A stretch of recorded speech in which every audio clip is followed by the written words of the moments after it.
Southwest Scotland. As well as turning wet here, it will once more turn very gusty. Again, temperatures for most in the mid to high teens, but 20 Celsius in the sunny. What you get for breakfast is something that, if we do our jobs right, you will wake up to news that you didn't know the night before. It's a conversation. It's not just me and Eamon. We want to get to know you, and we want you to get to know us. From 6, it's Breakfast with Eamon and Isabel. Monday to Thursdays on GB News. Britain's news channel. Nightmare commute. Kick it up a gear with me, Patrick Christie's, at drive time, 3 till 6 p.m, Monday to Friday on GB News Radio. You can listen online and on DAB+, on the smart speaker app and on the GB News app. And if you've got an Alexa, all you have to say is, Alexa, play GB News. We're also on TuneIn and the Radio Player apps. From the school run to rush hour, get revved up with me, Patrick Christie's, on GB News and GB News Radio. Join me, Andrew Pearce and Bev Turner, Monday to Thursday, 9:30am. Who benefits from that? Not the British public. And on Fridays, join us, Tom Harwood and Ellie Costello from Britain's Newsroom. That's what you get with this show, that's fantastic. If it's happening, we're talking about it on Britain's Newsroom. GB News, Britain's news channel. GB News, unlike other broadcasters, isn't obsessed with the London-Westminster bubble. We think there's a nation beyond the M25, and that's why we talk about the issues that matter across the land. Join me on State of the Nation, 8 to 9 o'clock, Monday to Thursday, on GB News. Daisy's listening, and you should too. People in Britain, they love free speech, but they also love fair play. I don't care if I'm speaking somebody from a trade union, from the Labour Party, somebody from the SNP. And I think the viewers like to see that actually we can challenge one another, but in a positive way. We think we ask the questions that people want to ask, and often we ask the questions that we wanted to ask in Parliament but never got the chance to ask. So join us every Saturday, 10 a.m. till noon on GB News, Britain's news channel. The Live Desk with me, Mark Longhurst. And me, Pip Thompson. It's here Monday to Friday on GB News. From midday, we'll bring you the news as it breaks, whenever it's happening and wherever it's happening, from across the UK and around the world. Refreshing, feisty, but with a bit of fun too. If it matters to you, we'll have it covered on TV, radio and online. Join the Live Desk on GB News, the People's Channel, Britain's news channel. In a world of dull and predictable radio and TV shows. Oh, hi. On Mark Dolan tonight, we've got big guests. We drill into the big stories of the day. The show adds up to a brilliant listening and viewing experience. Mark Dolan Tonight is the most entertaining current affairs show ever, and that's a fact. That's Mark Dolan Tonight, Friday, Saturday and Sunday from 9. Only on GB News, Britain's news channel.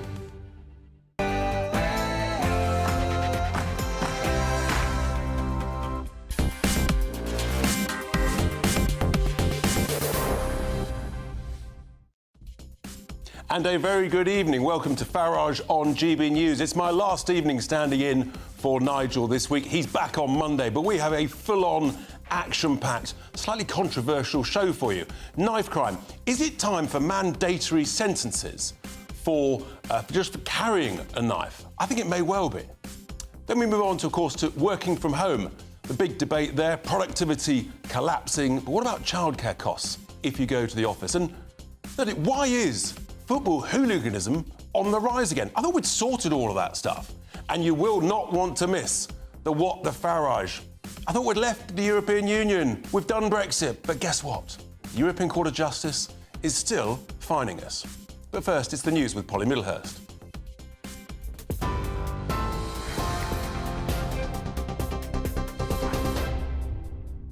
Richard, thank you. Good evening. Well, we start with the news that at least 2 people have been killed following a double shooting in the Dutch port city of Rotterdam. Police say a gunman killed a teacher and a local woman after opening fire in a classroom at a university hospital campus. A 32-year-old man has been arrested at the Erasmus Medical Centre. The other attack, we understand, took place at a nearby flat. It's unclear if the 2 incidents are linked. Dutch police are saying the suspect was a student at the university where the shooting took place. There were fires as the incident progressed. Also in the news today, tributes are pouring in for Eliane Andam after she was stabbed to death in South London. The 15-year-old was attacked while she was on her way to school in Croydon yesterday morning. Her family say their hearts are broken by the senseless death of their daughter. She was the light of their lives, they say. A 17-year-old boy who police say knew the victim remains in custody after being arrested yesterday. Roads and Local Minister, Transport Minister Richard Holden told GB News earlier what is being done to tackle knife crime. New legislation has been brought in, sentences are being strengthened, which is vitally important as well. But overall, I think this is about us as a society really ensuring that we get across to people that there is no place for possession of a knife and that, yes, the government will act with tougher sentencing. You know, we've got extra police, 20,000 plus, now extra since when I was elected in 2019 out on the streets.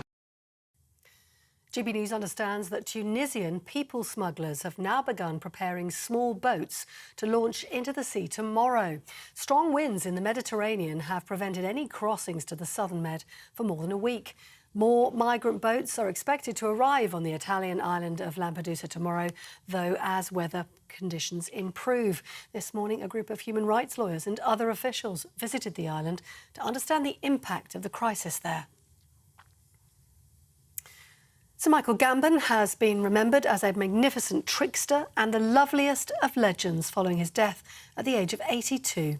The Dublin-born star of the stage and screen, who won 4 TV BAFTAs, died peacefully in hospital last night after a bout of pneumonia. He's best known for playing Hogwarts headmaster Dumbledore in a number of the Harry Potter films, as well as being one of the original members of the Royal National Theatre alongside Laurence Olivier. His family say he was a beloved husband and father. And lastly, a 16-year-old boy has been arrested after one of the most photographed trees in the country was felled. The tree at Sycamore Gap, next to Hadrian's Wall and close to Northumberland, was made famous in the 1991 film Robin Hood. The National Trust says it's shocked and saddened to see the iconic tree cut down.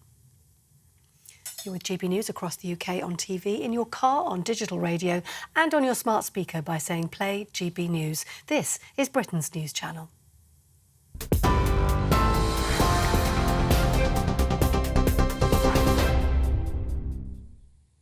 Well, a very good evening and welcome to Farage on GB News this evening. But maybe it's not a good evening, frankly. Maybe it's not a good day at all, because tragically, yesterday, another teenager in London is dead. Stabbed, murdered, left home, going to school, parents waving her goodbye, expecting to see her in the evening. She didn't even make it to school. I'm sick of it. I suspect you're sick of it. The country's sick of it. We can't just keep going on like this. It's not good enough for a minister there just to say, we've got to change and we've got to have words and we'll have tougher sentences. What about this issue, though? What about sentencing actually just for carrying a knife? Not just for using one, but actually for carrying it.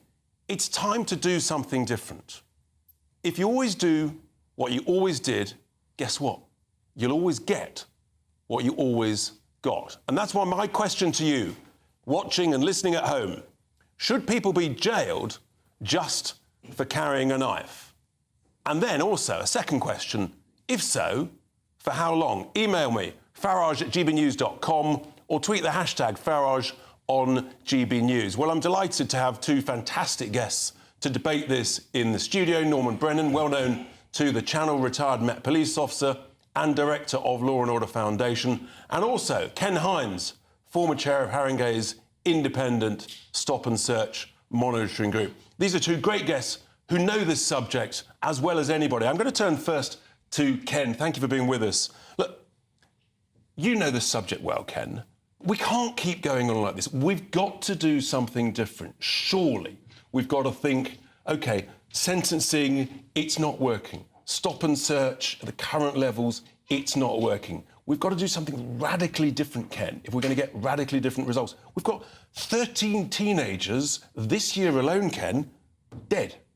Yeah, I would just like to say, I give my condolence to the young girl's family and the community, and that's been affected by what took place. And yes, you're saying is right, because the things that we're doing hasn't been working.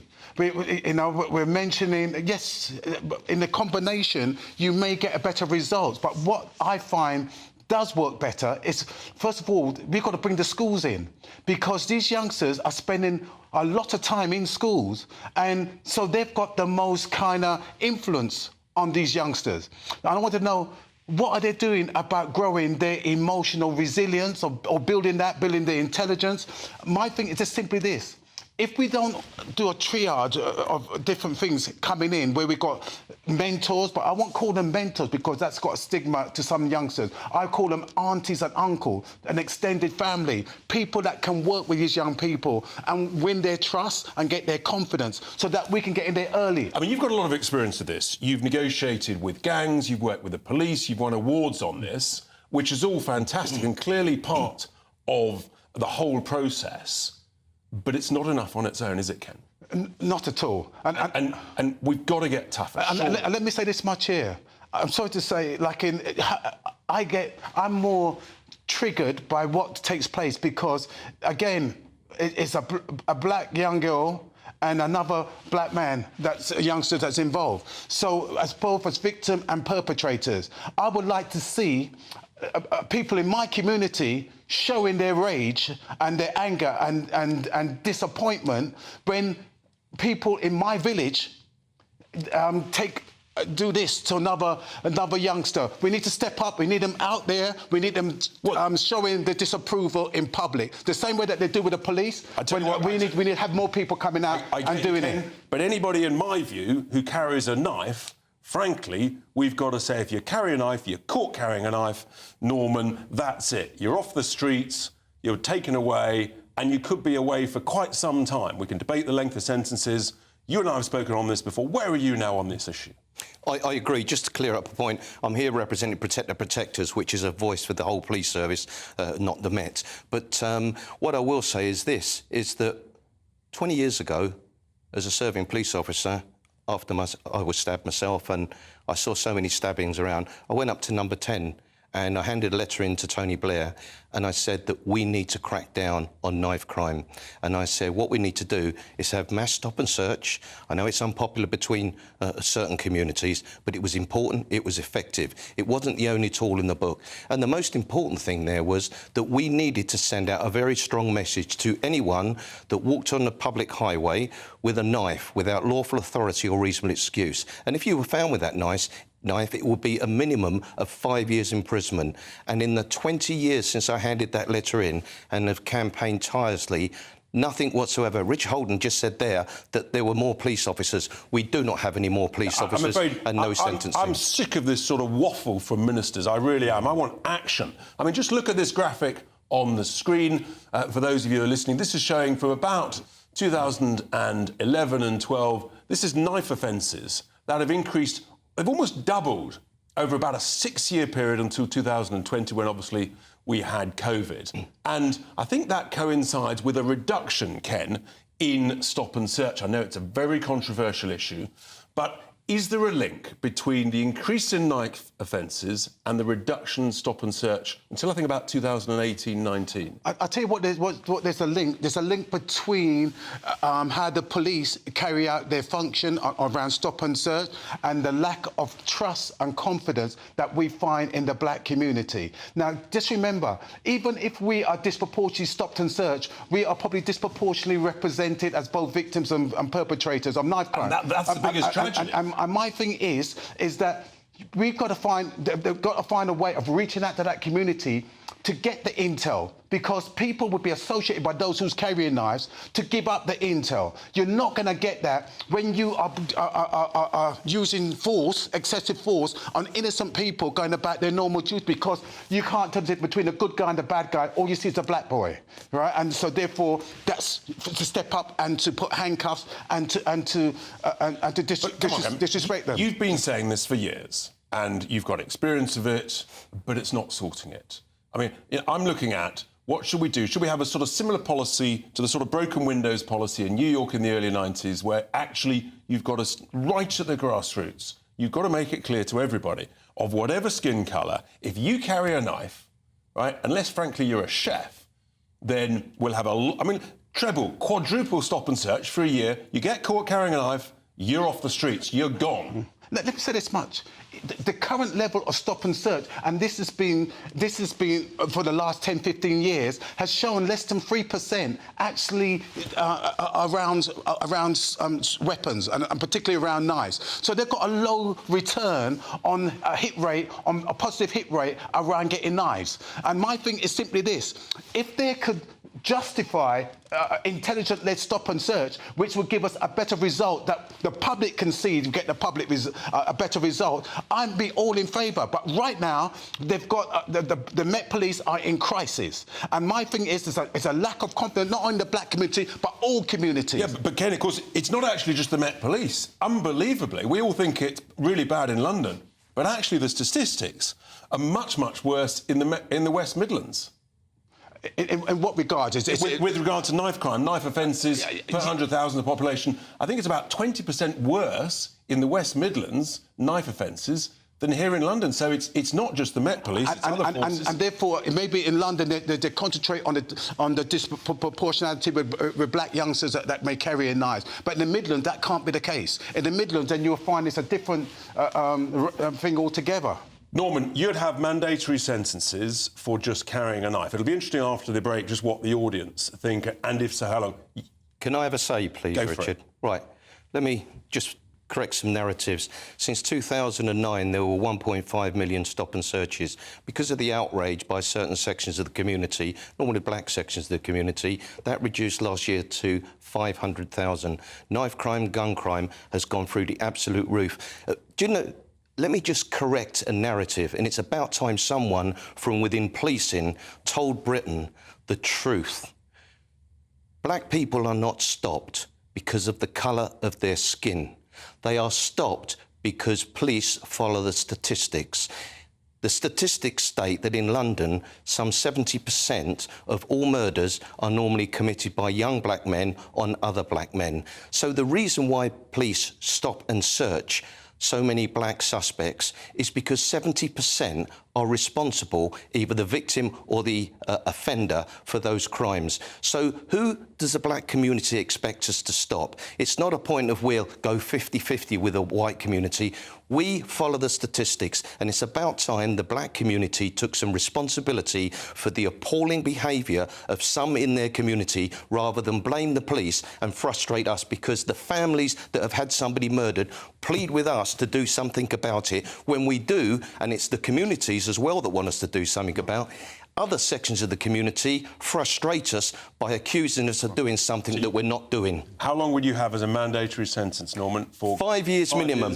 And if that happened, I promise you this, knife crime, which I've been a leading campaigner on for 35 years, having nearly been murdered myself on duty, stabbed in the chest by an armed burglar, I promise you it would be reduced by possibly up to 75%. A strong message has to be sent out. It's never been sent out. And these ministers that promise you we've got more police, we haven't got more police. We need more police. I'm with you. I think you've got to do something different. Otherwise, we just get always the same waffle and the same desperate results. Come on, Ken. But what Norman try something different. No, listen. What Norman's saying about the crime sentences, and if so, I'm in favour of that. But what I've got to put it straight is very few black youngsters are involved for carrying knives. So why are you stopping? You can't have a fishing expedition on stopping the greater goods and not getting any results because you're shooting yourself in the foot when you do that, because you've got to do it all. But let me say about this. Ken, I've been a policeman. I've been a policeman for 31 years. 70% of all robberies on the street, when I was a serving robbery squad officer, were young black men. You've got to take responsibility. You can't keep blaming the police for some of the issues that the black community has. It's only a small proportion of black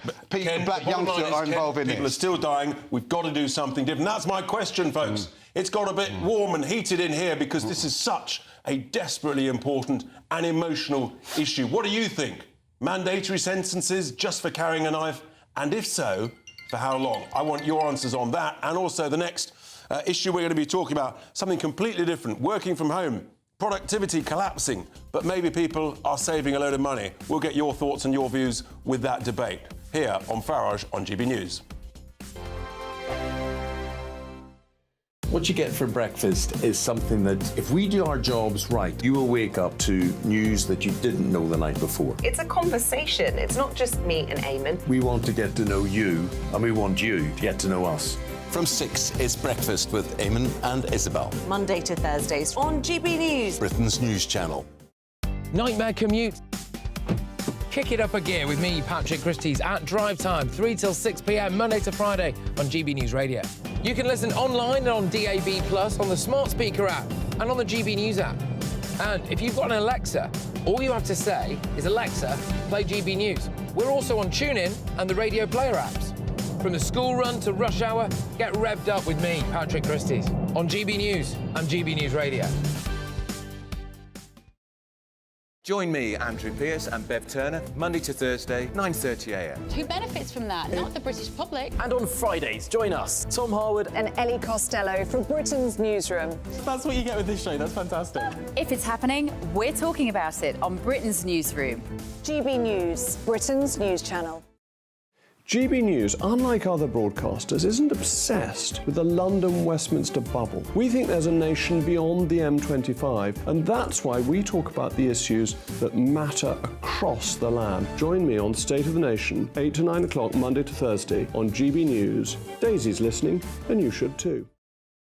People in Britain, they love free speech, but they also love fair play. I don't care if I'm speaking somebody from a trade union, from the Labour Party, somebody from the SNP. And I think the viewers like to see that actually we can challenge one another, but in a positive way. We think we ask the questions that people want to ask, and often we ask the questions that we wanted to ask in Parliament but never got the chance to ask. So join us every Saturday, 10 a.m. till noon on GB News, Britain's news channel. The Live Desk with me, Mark Longhurst. And me, Pip Thompson. It's here Monday to Friday on GB News. From midday, we'll bring you the news as it breaks, whenever it's happening and wherever it's happening, from across the UK and around the world. Refreshing, feisty, but with a bit of fun too. If it matters to you, we'll have it covered on TV, radio and online. Join the Live Desk on GB News, the People's Channel, Britain's news channel. In a world of dull and predictable radio and TV shows. Oh, hi. On Mark Dolan tonight, we've got big guests. We drill into the big stories of the day. The show adds up to a brilliant listening and viewing experience. Mark Dolan Tonight is the most entertaining current affairs show ever, and that's a fact. That's Mark Dolan Tonight, Friday, Saturday and Sunday from 9. Only on GB News, Britain's news channel.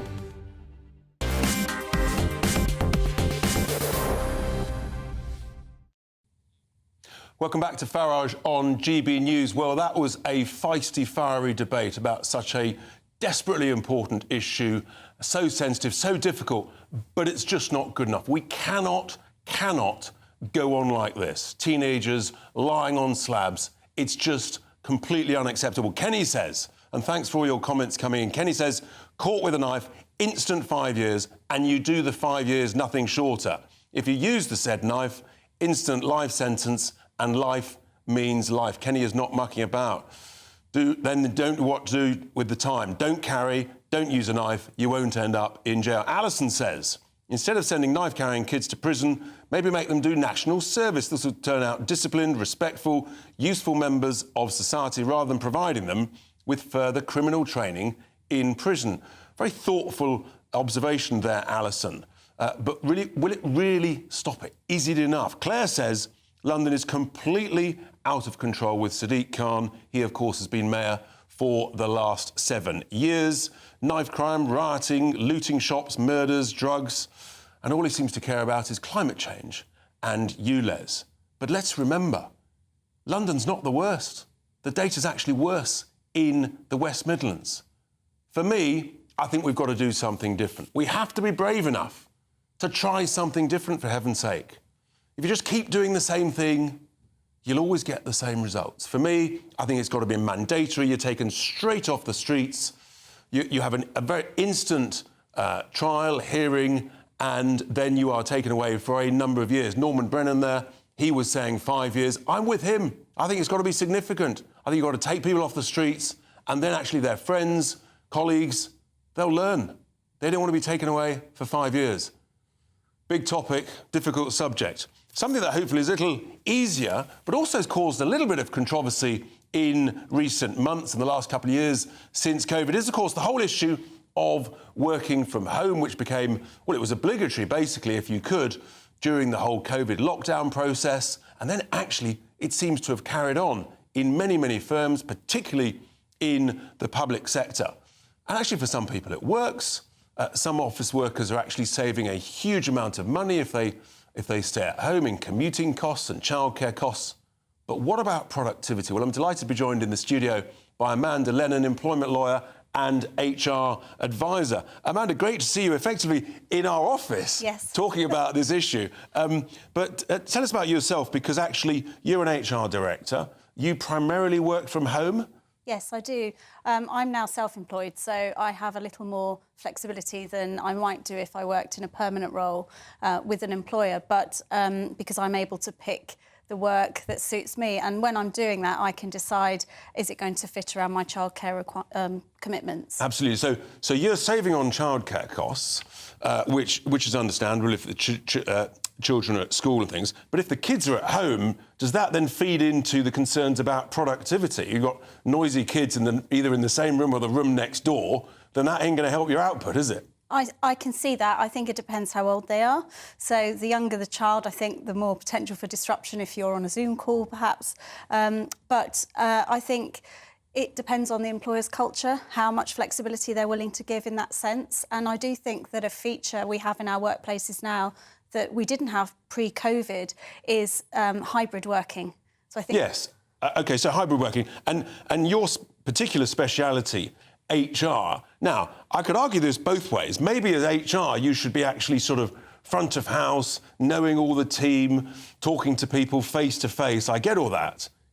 Or maybe it's the opposite. Maybe actually sort of the faceless person at the end of the computer, you know, the tough HR director. Which do you favour? I favour the providing support and guidance face of HR, not the tough. That sounds like a hybrid solution.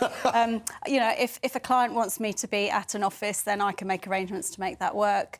I think when you do work from home, it's really important to work extra hard to build relationships with people at work, which you may not have if everybody's working from home. So opportunities to go into the office, I think, are still important. And what about the difference between the private sector and the public sector? My understanding is that, particularly in places like the City of London, businesses that are a sort of owner-managed, entrepreneur driving it, actually, they've been very keen to get people back into the office. They saw productivity collapse. But in the public sector, still many, I think 40% of all public sector staff from Whitehall are still working from home. And actually the data shows that productivity is substantially lower, and that's ONS data. Yeah, and I think that's the risk. So it depends on how closely they're managed, what the relationship is like with their manager, what the culture of the employer is like. And I think where you've got lots of people working from home, you do have to work harder to keep those relationships going and therefore the productivity up. Absolutely right, because Stanford University, they actually are even more damning than the Office for National Statistics, which says about 8.5% less productive. I think it's at least that. Stanford University says it's between 10 and 20% less productive. I mean, that's the difference between profit and loss for many firms. I can see that can be an issue in some employers. From my own perspective, if I go to the office with the client that I'm currently working with, it takes me at least an hour to get there and an hour to get back.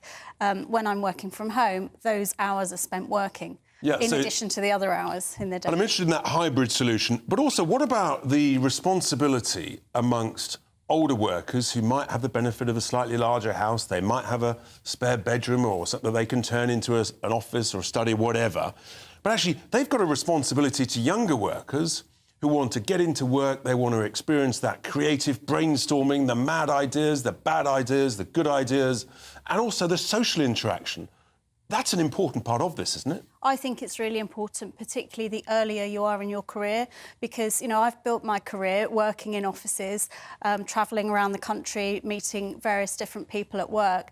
But if you are new to your career, straight out of university or school, you need that interaction in order to understand what it's like to work in a business environment. So I would say that it's more important for those who are starting out in their careers to be in the office. But they need guidance. They've got to have that boss that they look up to. They hear that great sales pitch, just the experience of how you close a deal. How you say, yeah, we've got that wrong, or we've just got to make sure we do that, the project management of it all. I mean, this is what drives a business and makes it successful. You can't do that stuck in the bedroom as a 22-year-old in a flat in Clapham. And I would wholeheartedly agree with that. And I think there is a responsibility on more experienced managers to be present and provide those experiences that we would have had earlier in our careers in an office. So, Amanda, just to finish, what does this look like in 12 months' time? Where's this debate on this subject going? Businesses need maximum productivity. Everyone's under pressure. How do they get more people back to the work for a longer week? So I think it's about looking at both sides. In my experience, on average, employers are asking their people to come back in 2 to 3 days a week. I think that will continue. I think hybrid working as a model is here to stay. And then it's about you as an individual. If it's not working for you, what can you do with your manager to try and make it work, bearing in mind that he or she has to have consistency among the whole team. So it's definitely a tricky You've said 2 to 3 days a week. For me, that's not quite enough. I'm a 3 to 4 day a week person. I understand, look, a day a week, you've got a really boring report to read or write, and you've just got to put a cold towel over your head and just plough your way through it. That's fine, that's a day a week, but I think people have got to be in the office. That's my view. Amanda, brilliant, great to see you. Thank you very much. Fascinating debate. Thank you for coming into the studio. Into work, well, that's fantastic. Coming up after the break, we're going to be talking about the support from Number 10 to the Home Secretary, Cyrilla Braverman, about the threat of leaving the European Convention on Human Rights. Again, the status quo is not good enough. We need change. It's Farage, it's GB News. The Live Desk with me, Mark Longhurst. And me, Pip Thompson.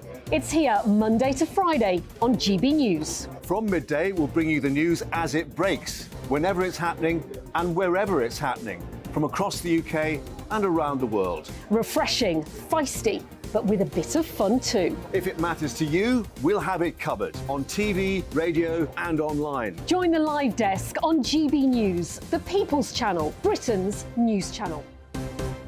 So Jubes and Kerr, we tackle the issues of the day with real robust debate, both sides of the fence, battling it out with me in the middle with my forthright opinions and views. And often really interesting things happen because you start with a position and then by the end of the debate you find actually, well, I might not have thought about that one. What we need in this country is 2 new political parties. You should maybe think about doing a 2024 calendar.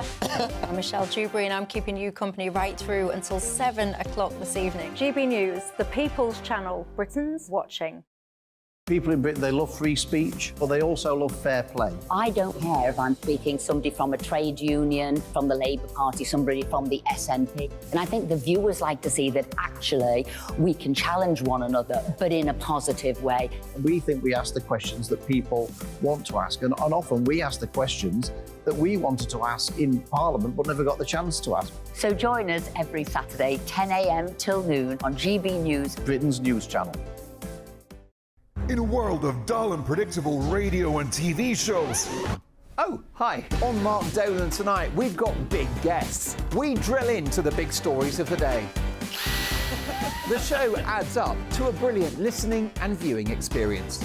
Mark Dolan Tonight is the most entertaining current affairs show ever, and that's a fact. That's Mark Dolan Tonight, Friday, Saturday and Sunday from 9. Only on GB News, Britain's news channel. Join me, Andrew Pearce and Bev Turner, Monday to Thursday, 9:30 a.m. Who benefits from that? Not the British public. And on Fridays, join us, Tom Harwood and Ellie Costello from Britain's Newsroom. That's what you get with this show, that's fantastic. If it's happening, we're talking about it on Britain's Newsroom. GB News, Britain's news channel. Join me, Camilla Tominey, on Sunday mornings from 9:30, taking the politicians to task and breaking out of SW1 to see how their decisions are affecting you across the UK. Bursting the Westminster bubble every Sunday morning, only on GB News, the People's Channel. Britain's watching. I'm Andrew Doyle. Join me at 7 o'clock every Sunday night for Free Speech Nation, the show where I tackle the week's biggest stories in politics and current affairs with the help of my 2 comedian panellists and a variety of special guests. Free Speech Nation, Sunday nights from 7 on GB News, the People's Channel, Britain's news channel.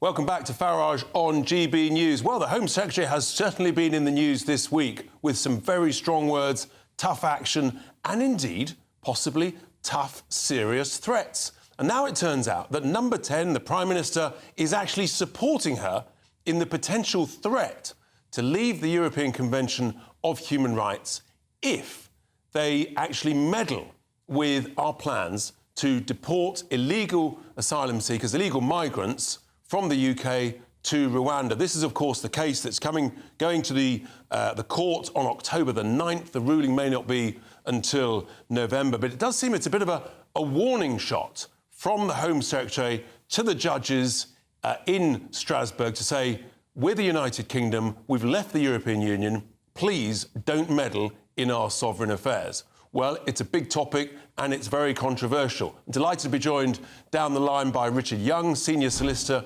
at Osborne Pinner Solicitors. Thank you for joining us this evening, Richard. So this is it's quite a significant moment, actually. The Home Secretary has been very strong this week. The Prime Minister obviously saying he's going to stop the boats. The Rwanda solution, one of the solutions, stopped by the original court hearing. The government's under a lot of pressure on this. And many in the country, I think, have said, we've had enough of this. We don't need an overseas court telling us what to do. We're a sovereign nation. We've got great courts, great judges. We should be able to do it ourselves. Isn't that fair enough, Richard? Well, in many cases, of course, we do it ourselves.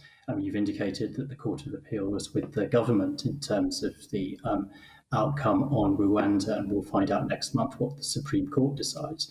But I think the key point here is that very, very few cases make it as far as the European Court of Human Rights.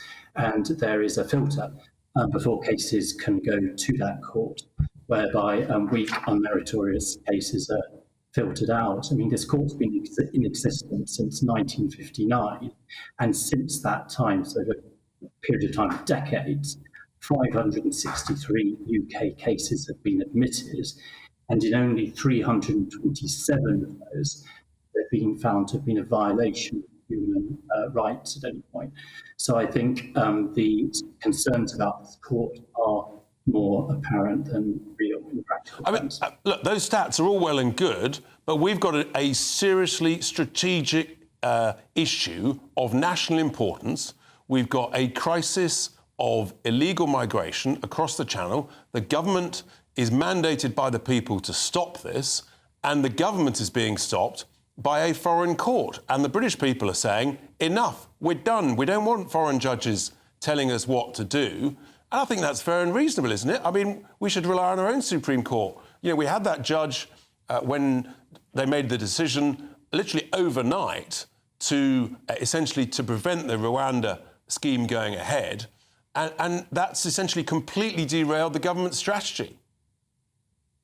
Well, no, the government strategy is on track. As I said, it won in the Court of Appeal. Will remain to see what happens in the Supreme Court, and even if the decision was in favour of the government, those representing the claimants in this case would have to persuade the European Court of Human Rights to take the case if it was to have any chance of flourishing there. So that's that. In terms of the point about public opinion, I'm not sure that's quite right. I checked the government website this morning, and it's right that there is a petition there advocating that the UK should withdraw from the European Convention on Human Rights. And it's only signed by about 20,000 people, and because it passed the 10,000 threshold, there is a government response there, and that response confirms, despite being going on today, that it remains policy of the government to remain part of the European Convention on Human Rights. Yeah, but I reiterate the point, and indeed a Supreme Court judge of ours, Lord Sumption, who wanted to find a way to stay in the ECHR, even he now says, he's written in, I think it's The Spectator magazine, that actually the time has come. We've got to leave, we've got to take back control of our own legal system. And it's all very well saying you go through the court process, but actually the Rwanda scheme would have started. Many people might say it's not a deterrent. I think I'm probably one of those anyway. But that would have started months ago. But as it is, it's been on the back burner. Many other things have been trialled. We're going nowhere at the moment. And again, it's one of these things, we've got to do things differently. We can't be held back by overseas courts, overseas judges that may or may not be politically biased. Surely, Richard? Yes, and I mean, but the position is it's not, I mean, it is being held back by legal challenges, but the government said at the outset when it introduced this legislation that it fully expected to be challenged, and there was no way that that wasn't going to happen.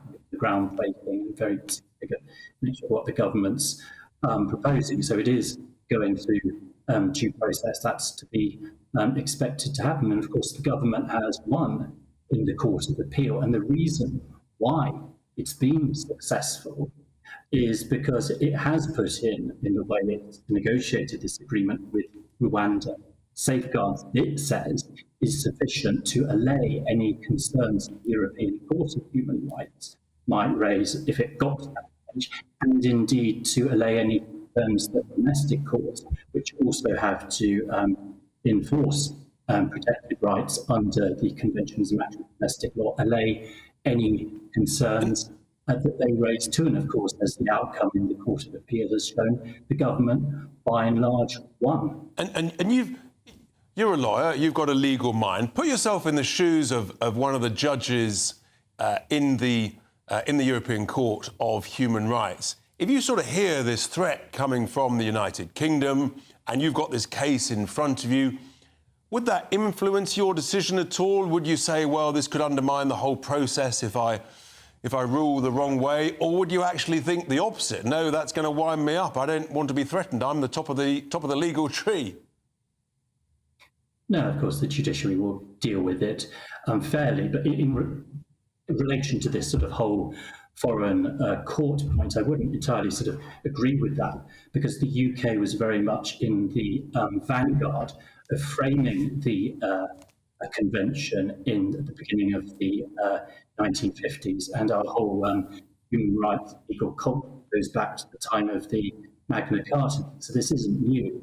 And indeed, in terms of the European Court of Human Rights, how it functions, if cases do pass that filter, get into it in the first place, and very few do, it operates a legal doctrine, what's called a margin of appreciation. So when deciding where the balance has between the state and private individuals, because that's what stokes most of the controversy, it gives significant weight to what the state's position is as regards to where that balance should fall. And just a final point before I go, Richard. Even the former Secretary of State for Defence, Ben Wallace, he said that actually the ECHR held back the military forces from carrying out essential special forces operations overseas. We can't do what the States does. And that surely is the point. I mean, things like the United States, Australia, New Zealand, Japan, they're not in the ECHR. Why should we be? Well, those countries, with the exception of Japan, but the other ones you mentioned, they all have different human rights arrangements.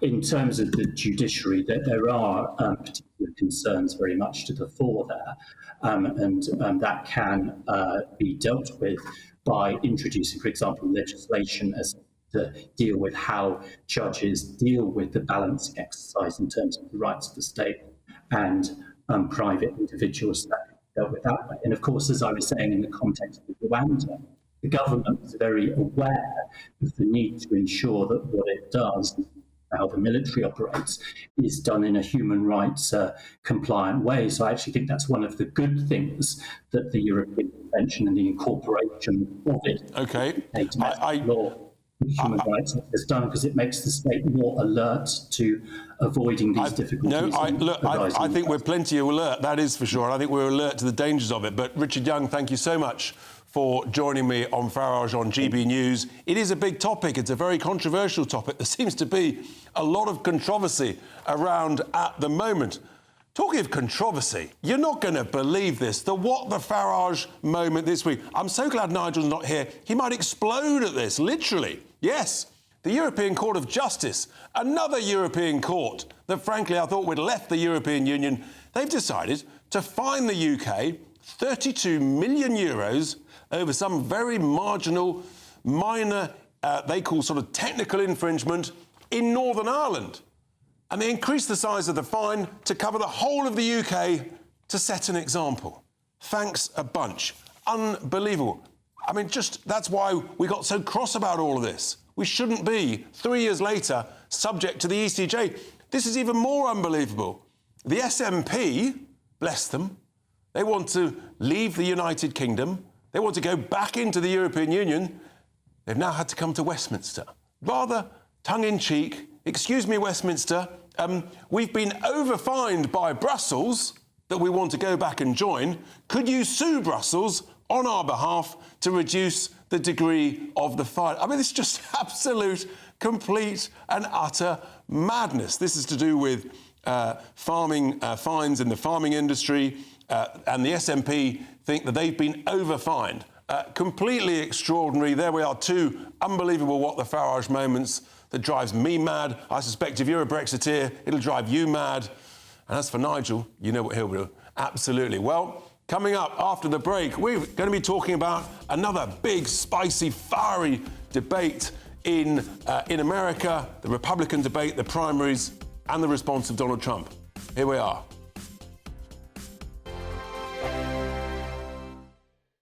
Join me, Andrew Pearce and Bev Turner, Monday to Thursday, 9:30 a.m. Who benefits from that? Not the British public. And on Fridays, join us, Tom Harwood and Ellie Costello from Britain's Newsroom. That's what you get with this show. That's fantastic. If it's happening, we're talking about it on Britain's Newsroom. GB News, Britain's news channel. Now then, Lee Anderson here. Join me on GB News on my show, The Real World, every Friday at 7 p.m. I'm not eating bloody cat. Are you Delicious. mental? Open your mouth. OK, here comes a train. Reminds me of the scene in Singing in the Rain. Adam, is that a good one? Whoa! Join me at 7 on GB News, Britain's news channel.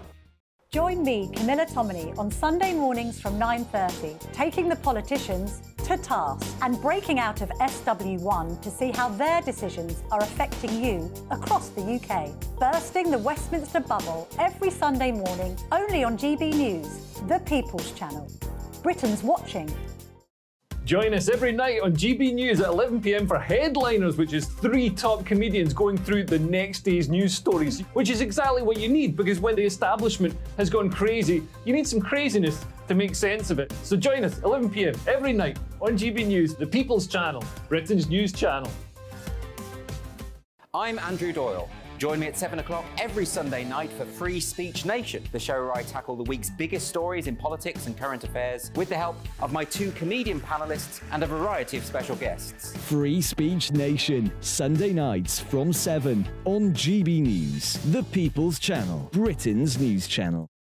Every Sunday from 11, join Michael Portillo. There will be topical discussion, looking at the week before and the week to come. So kick back and relax at 11 a.m. on Sundays on GB News with me, Michael Portillo. GB News, the People's Channel, Britain's news channel. Nightmare commute. Kick it up a gear with me, Patrick Christie's, at drive time, 3 till 6 p.m, Monday to Friday on GB News Radio. You can listen online and on DAB+, on the smart speaker app, and on the GB News app. And if you've got an Alexa, all you have to say is, Alexa, play GB News. We're also on TuneIn and the Radio Player apps. From the school run to rush hour, get revved up with me, Patrick Christie's, on GB News and GB News Radio. In a world of dull and predictable radio and TV shows. Oh, hi. On Mark Dolan tonight, we've got big guests. We drill into the big stories of the day. The show adds up to a brilliant listening and viewing experience. Mark Dolan Tonight is the most entertaining current affairs show ever, and that's a fact. That's Mark Dolan Tonight, Friday, Saturday and Sunday from 9. Only on GB News, Britain's news channel.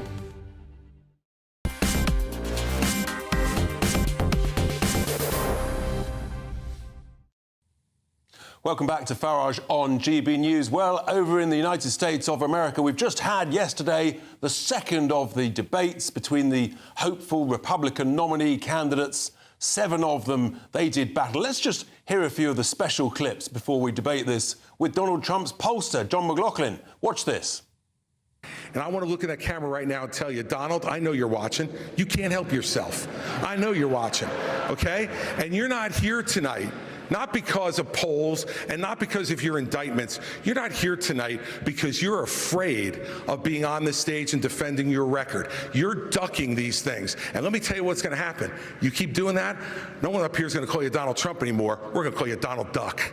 TikTok is one of the most dangerous social media apps that we could have. And what you've got, I honestly, every time I hear you, I feel a little bit dumber for what you say. Because I can't believe that here you've got a TikTok situation. Because last debate, he said we were all bought and paid for. And I thought about that for a little while and said, you know, I can't imagine how you could say that knowing that you were just in business with the Chinese Communist Party and the same people that funded Hunter Biden millions of dollars was a partner of yours as well.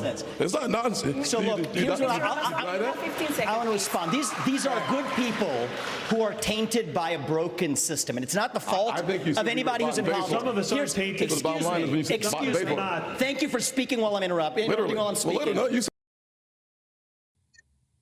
Boom, wow, that's unbelievable. You thought politics is brutal here in the UK, and I know a bit about that. I mean, it is seriously spicy in America. I think they've got very different libel laws as well, which means you can say a lot more. But I'm delighted to be joined here by Donald Trump's pollster, CEO McLaughlin and Associates. John, what did you think of last night's debates? And is Donald Trump going to join any of these debates, and how many of them are there going to be?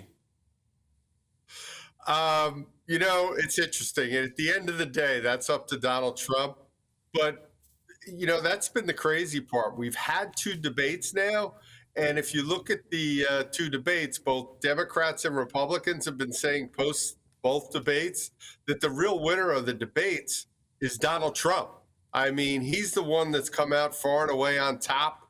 And we have something, what I always call, you know, when we're trying to elect a president, you have that commander-in-chief test, and none of the other candidates are passing that commander-in-chief test here. I mean, unfortunately, it kind of degraded into a food fight at times. So, and a lot of people are saying, you know, they're fighting for second place right now. They're fighting to be maybe the vice presidential candidate. John, if you try and be impartial, who do you think came out best out of that second debate? Oof, that's a tough question. That's my job. Because and you do a good job of it. I don't think anybody really shined, but I thought Vivek Ramaswamy had a good debate. I also thought Nikki Haley also probably had a good debate. But it's one of those things where, look, the vast majority of Republican primary voters think Donald Trump did a really good job as president. 90%, give or take, give him high marks, give him a strong approval rating when it comes to his job, what he did as president. So it's really tough for these candidates to try and outshine him. John, how many of these debates do you think there will be? I mean, are they going to get boring if they just go on sort of one every month from here until next spring? Yeah, you know, it's going to be interesting because the first debate, the television ratings about half of what they were last time, and they were a fraction of what Donald Trump got with his interview with Tucker Carlson. Yeah. So I think it'll depend upon what's going on in terms of the ratings and whatnot. But look, I think what you're seeing here, the guy who's been on offense the whole time in the Republican primary is Donald Trump. And it's been really, really hard. None of these other candidates have been able to break out from the field. And that's the irony is many times these primaries, they hurt the front runner. They hurt the candidate who's out in front, where Donald Trump seems to be getting stronger in both the Republican primary and the general election as a result of the primary. Just to finish, John, if the Democratic candidate is anybody but Joe Biden, do they almost certainly beat Donald Trump if he gets the nomination, in your mind? I disagree with that totally because, first of all, whoever the Democratic primary candidate is going to be, they're going to be saddled with Joe Biden.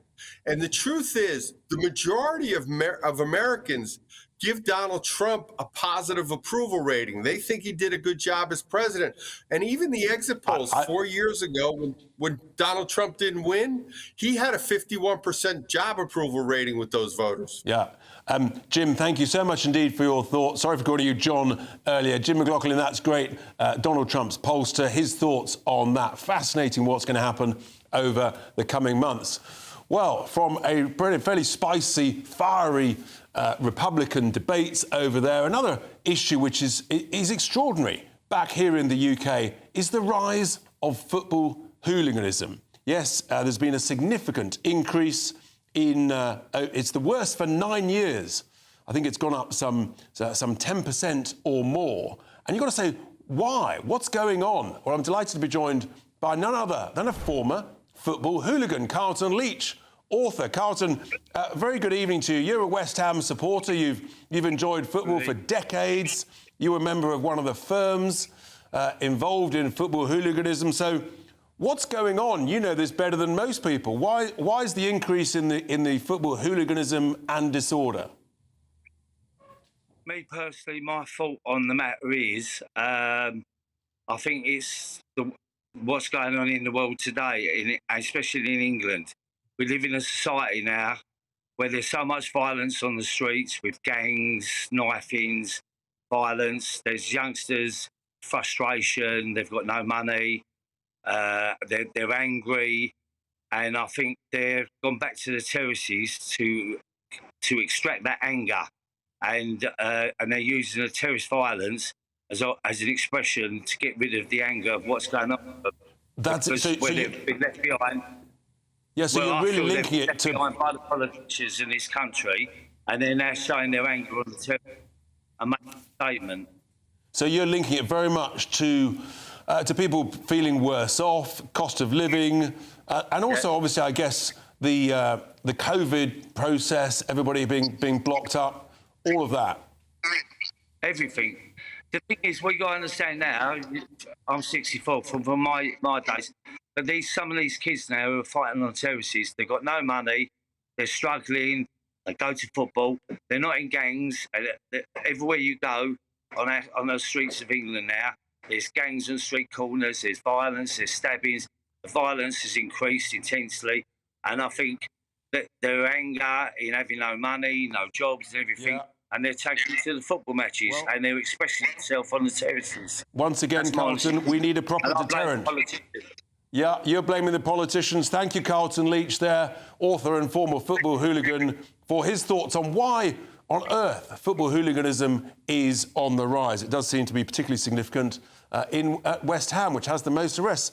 And that actually brings me to Jacob. Now, I can't imagine you were a former football hooligan, but have you ever been to a football match, Jacob? I have. I've been to football matches in both Poulton and in Keynsham in my constituency, watching Poulton Rovers and Keynsham Town, who I cheered on. OK, excellent. So you haven't been to sort of one of the main Premier League games? Are you saying that Poulton Rovers and Keynsham Town are not? I'm sure they are aspiring Premier Leagues. They are great teams. What's on the show, Jacob? What's on the show? Well, now, look at this. Look at this. I've got a 50p piece.